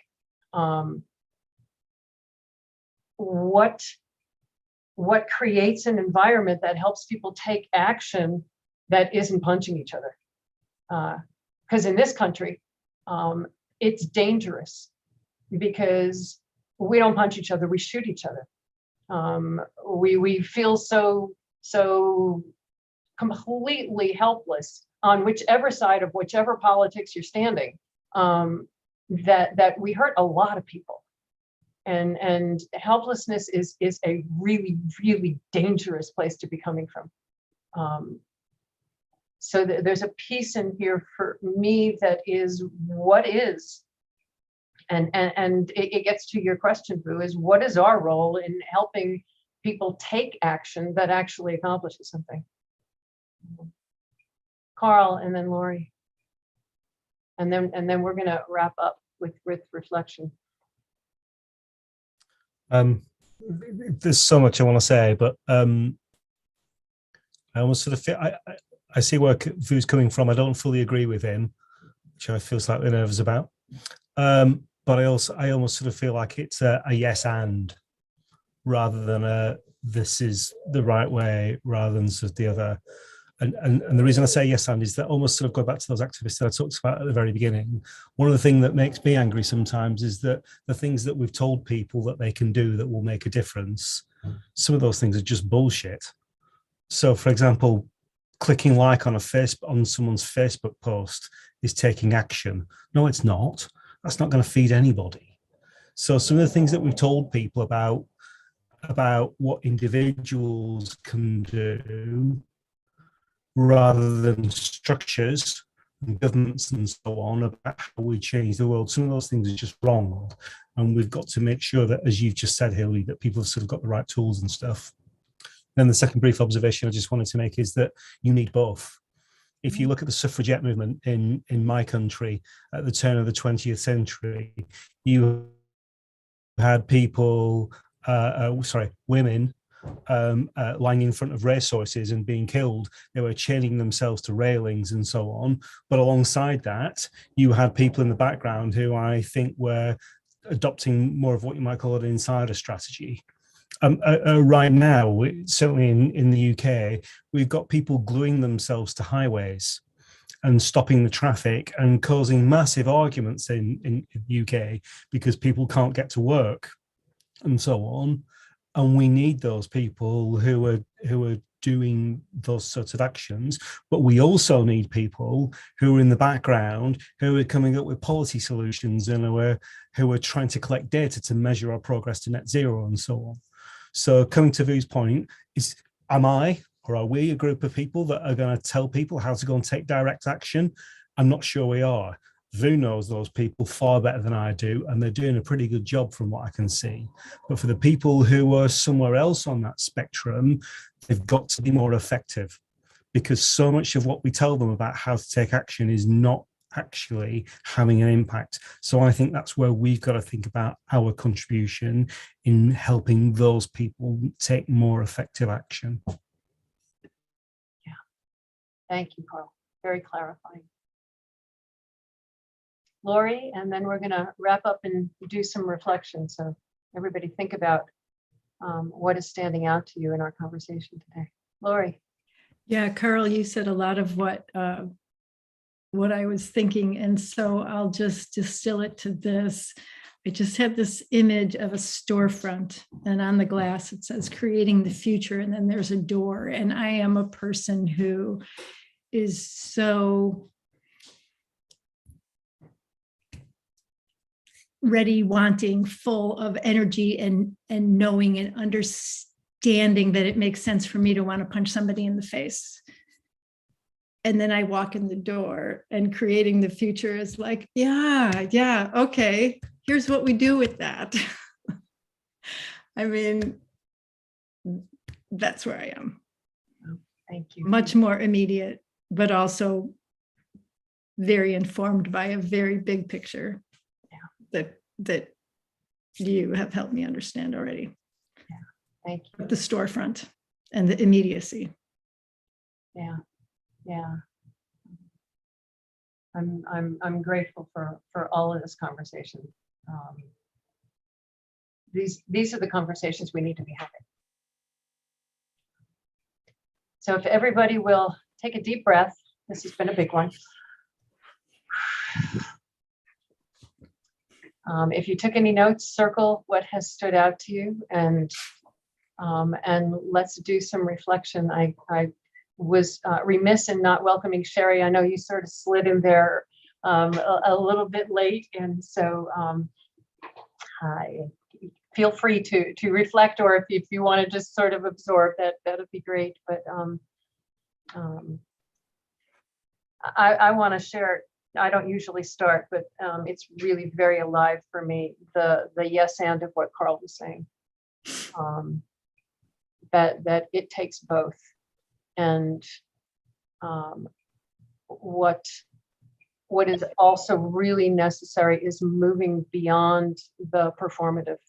I was the Facebook likes and that stuff. I was on my morning walk the other day, and I saw a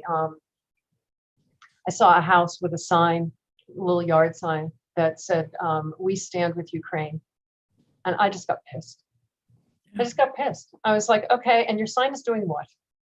Your sign is doing what? Have you written letters? Have you lobbied? Have you what have you done beyond? But you put a sign in your front yard, and we all feel good about that. And so I'm really, really struck by the need for both.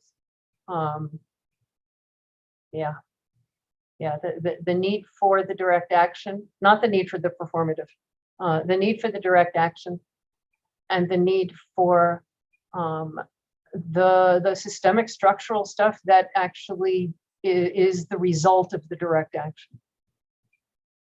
It's the West. Yeah. What is standing out to y'all from the conversation today? This has been a big one.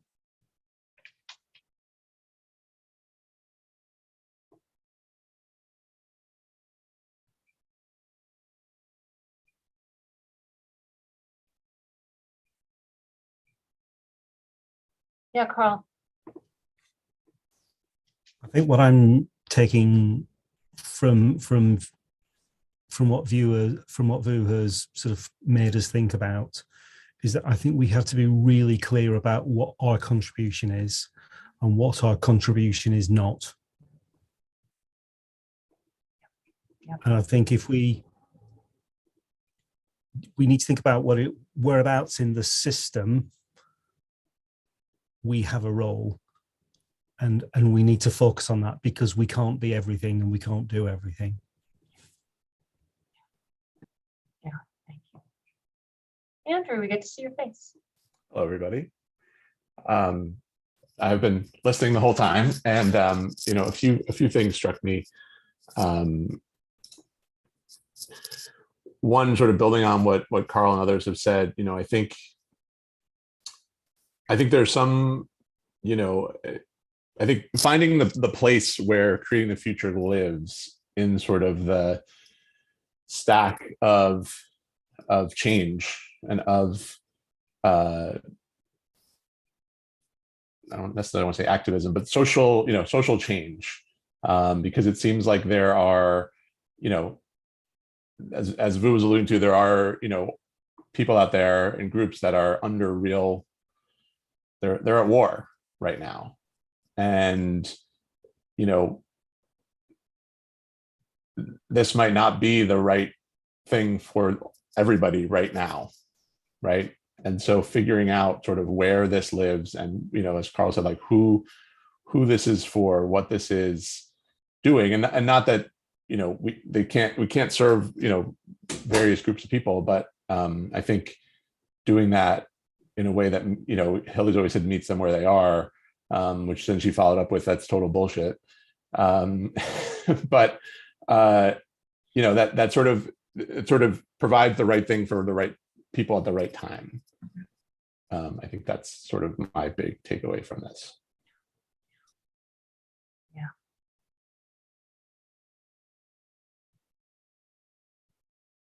Yeah. Ron. Yeah, I guess my reflection might be a question back to Vu, maybe. I've been thinking about your comments, and I'll question you with 3 questions and see what comes up for you.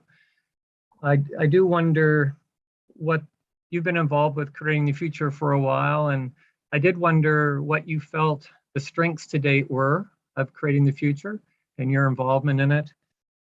What would need to change in how we approach things in order, in your eyes, to see it be more effective? And the last question would be just what do you feel needs to happen for you to stay actively engaged here?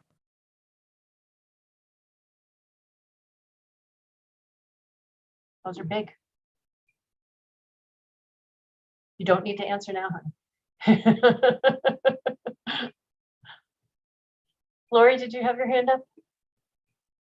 Okay. Madeline.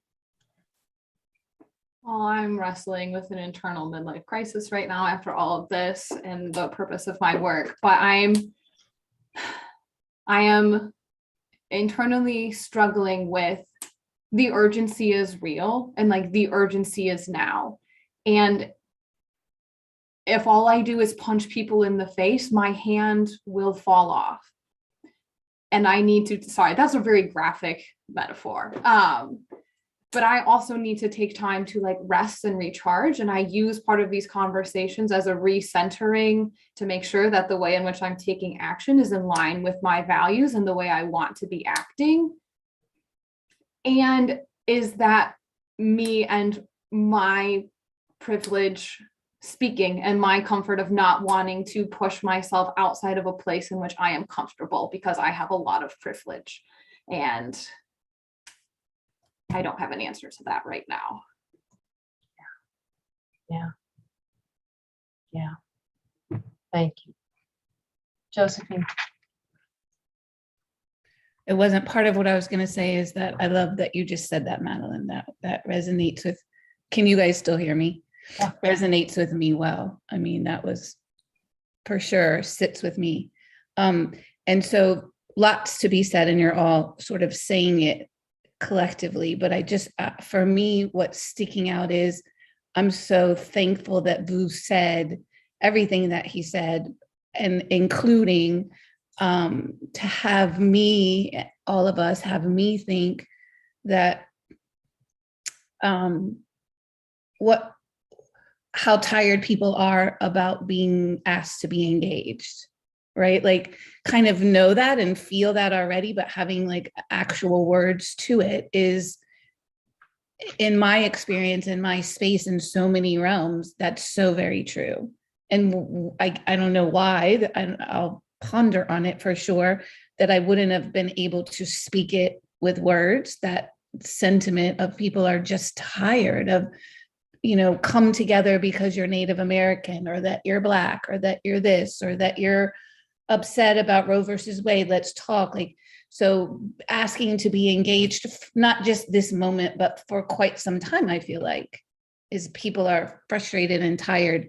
Not that that means, you know, that that's the answer to anything necessarily, but for me, that resonates so loudly and is so worth my mental space to think through and question, and, you know, just have that conversation with me and my close ones. So thank you so much. Yeah, I'm reflecting on the comments that Farah made about are we engaging with others? where can we step into? We've always said that we are a support to movements.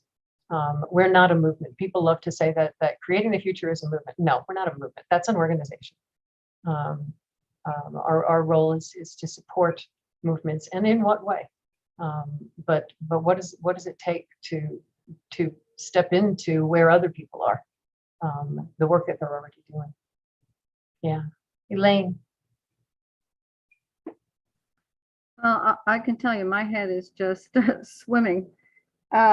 So I needed to go back to the goal. Because for me, the goal is not engaging with community, which I 100% agree with Boo. That's nonsense. We're beyond that. We were talking about engaged citizens, where people feel connected, they feel they're growing and learning, and they feel that they have the power to make change. So maybe the words around that are not the right words, and maybe what we're trying to create is words around people feeling confident that they can make a difference, so that everybody makes a difference. It's that we're trying to get at, that everybody can make a difference. And so when we look at that, what does that mean? But I don't know.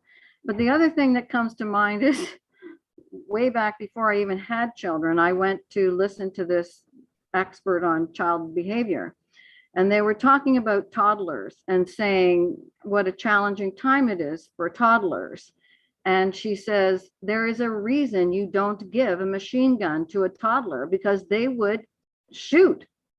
They would kill everybody. Now, she was trying to be facetious, and I know that's a sensitive topic, but literally, if we have people who are feeling toddler-like right now because they are frustrated that they can't get what they need or what they want, or get their parents or others to listen to them, to know what they need or want and satisfy that, we've got a bunch of angry toddlers. How do we shift from like redirecting the not wanted toddler behavior of punching and kicking and biting and stuff like that, to things that they can channel their energy to and feel like they're being satisfied?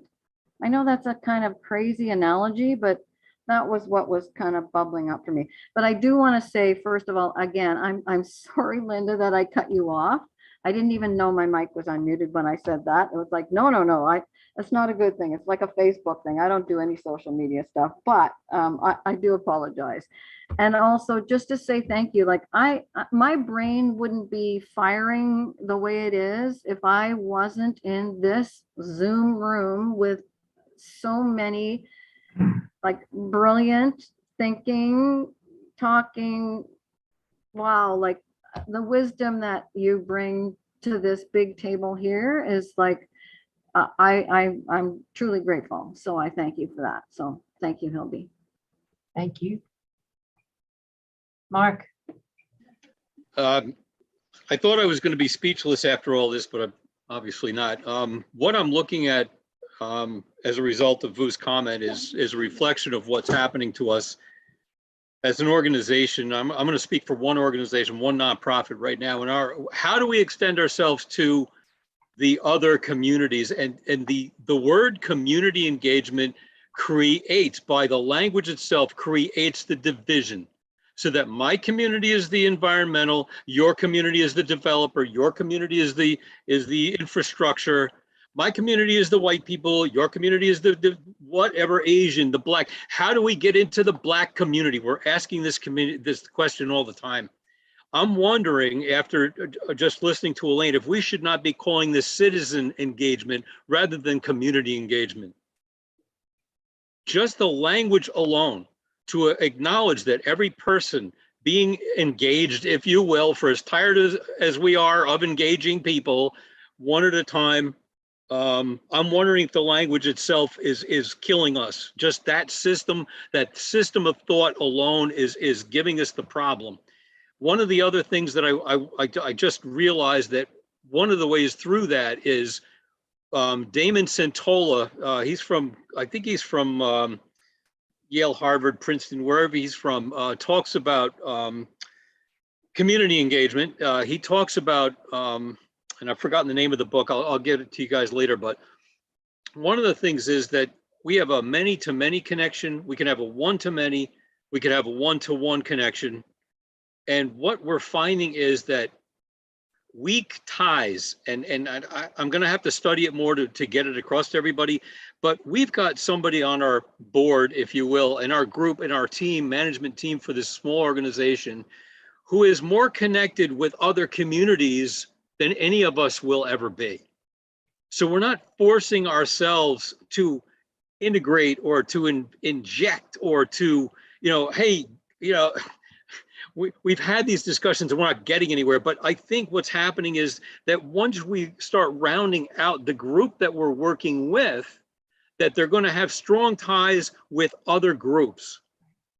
All right, because when you have strong ties, if I get together with another environmental group, it's this and this, it's the many to many, and we're not getting outside of that.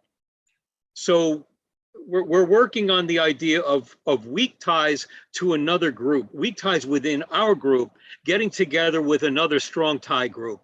I'll work on it, but I'm glad Vu brought it up because we're struggling with this every day. Yeah. Thank you. And we are running late, so if you could share your observations briefly at this point. Anybody who still has some observations to share, I'm not going to call on you. Just if you've got a reflection to share, please step in. The sense I'm getting about the word community engagement, I'm really, really, really struggling with those words right now, because people are. They may be tired of community engagement, which I agree. I know in my community, if I hear one more, there's going to be another visioning exercise of what Tucson could be. It's like, yeah, and are you going to do anything about it? But I also know that I'm tired of not being asked when changes are happening. And so where is that balance? When my community is about to build a new road 3 blocks from my house, and what I'm being asked is, do you want 6 lanes or 4 lanes rather than what's going to happen in my neighborhood? Where is the balance between I want to be asked when stuff's going to affect me, and yet, yeah. So I'm grateful for that. Jackie, and then Sherry, and then I think that's all we're going to have time for today. Madeline, thank you. Yeah, and so I'll be very quick, although I do have 2 brief thoughts. One of them is simply around kind of the name of creating the future. And to me, that is kind of the thing that ties those 2 paths together that we talked about around kind of direct action and institutional change, is the thing that will sustain both of those, is having a vision for the future and a pathway to get there. And I think that is kind of the strength of what catalytic thinking and the model brings. My other thought is around the difference between engagement and relationship. So if I'm thinking about my best friend asking me to dinner to talk about something big going on in her life, she's not engaging me. I might know that the conversation is going to be about this big decision. She wants my input, but at no point is that engagement. That is just us being in real relationship with each other. Yeah, thank you. Absolutely. Sherry. Yeah, quickly. I think, I guess I've been listening and, I did catch everything from the beginning, but I think I feel different today.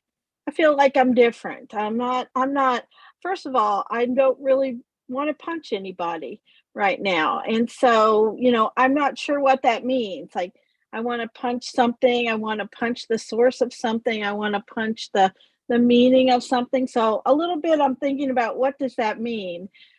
Second, I think along with what everybody said, I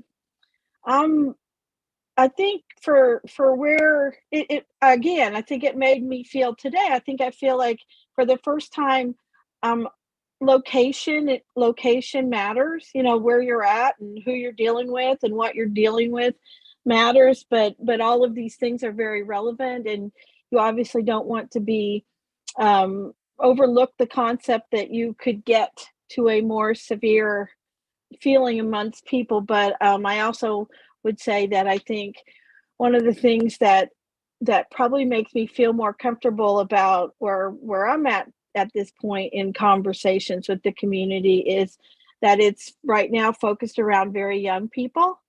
And I believe they want to be heard. They want to have a voice, or at least the ones we're talking to right now. So maybe, maybe we're talking to the wrong, or maybe not quite exactly who we could be making a difference to in a more long-term way by, and it may require, starting at the beginning where you are having that conversation, but it does all involve getting something done in real time, real community time engagement, real community time change. So I know we can't use the same type of concepts that we have in the past where we gather everybody's input forever and then try to do something. If we can make little change during the conversations that we're having, we then, I think, start to see that folks get on board with sharing more. So that's it for me. Thank you. Thank you. You all have heard me say in various venues that so many groups that I wind up speaking with are advocating for voice, whether it's youth voice or community voice or patient voice. And my frustration is that it's not about voice because people are already talking. It's just nobody's listening to them. And there's, maybe it's about community listening. Maybe it's about, I'm not sure what it is, but I'm really stuck on the language piece right now. Vu. Apologies, everyone, for keeping us all here, but I did want to answer Ron's questions. I have really appreciated the engagement I've had with Creating the Future, and I think the thought leadership has been very helpful. The thoughts that Hildy and others have shared have been instrumental in shaping, and I think that is one of Creating the Future's strengths, is being able to engage more of that out there. Even Creating the Future book that crystallizes all of these ideas and have stories of what has worked in the past and so on, I think would be very helpful. I think what needs to change and what needs to keep me and maybe other people engaged in this is that we cannot kind of disassociate Creating the Future and make it sort of agnostic in its sort of, approach. I feel like the people who have ironically been probably implementing Creating the Future most effectively without realizing it. And I know this is one of the goals for Creating the Future is when other people are using Creating the Future and catalytic thinking without us knowing it. And those people are conservatives, not just in the United States, but everywhere. They are using catalytic thinking every single day to get Supreme Court justices onto the bench, to overturn Roe versus Wade, et cetera. And we do not have a counter force using catalytic thinking on the opposite side. And I think for me to be engaged, we have to start moving to that direction where we are providing this counterbalancing force against conservatives who have been weaponizing catalytic thinking very effectively without even realizing that they are doing it. Yeah. They're using parts of it. They're not asking who all will be affected by this. Clearly, they're not asking that. They're not engaging who all will be affected by this. And they're not asking, how are those people going to lead the charge? They're just reverse engineering what they want. And they're doing a real good job of it. Yeah, so they're using pieces of it. But they're certainly not using that very, very first and most important question is, who's going to be affected by this? And what will it take to make sure that they're leading the charge here and their aspirations are the ones that we're counting. So, but they have reverse engineered exactly what we have right now. And I know that we're running late. I'm grateful to all of you who have stuck around. This has been a very lively and very brain-bending conversation, and my brain is bent. I'm looking forward to really thinking about this slowly and deeply, and grateful to all of you. We will be getting together again this Thursday at 12 noon Pacific time. And at about 1 a.m, Carl's time? No, I'm but grateful to all of you, and we'll see you all on Thursday. Thank you.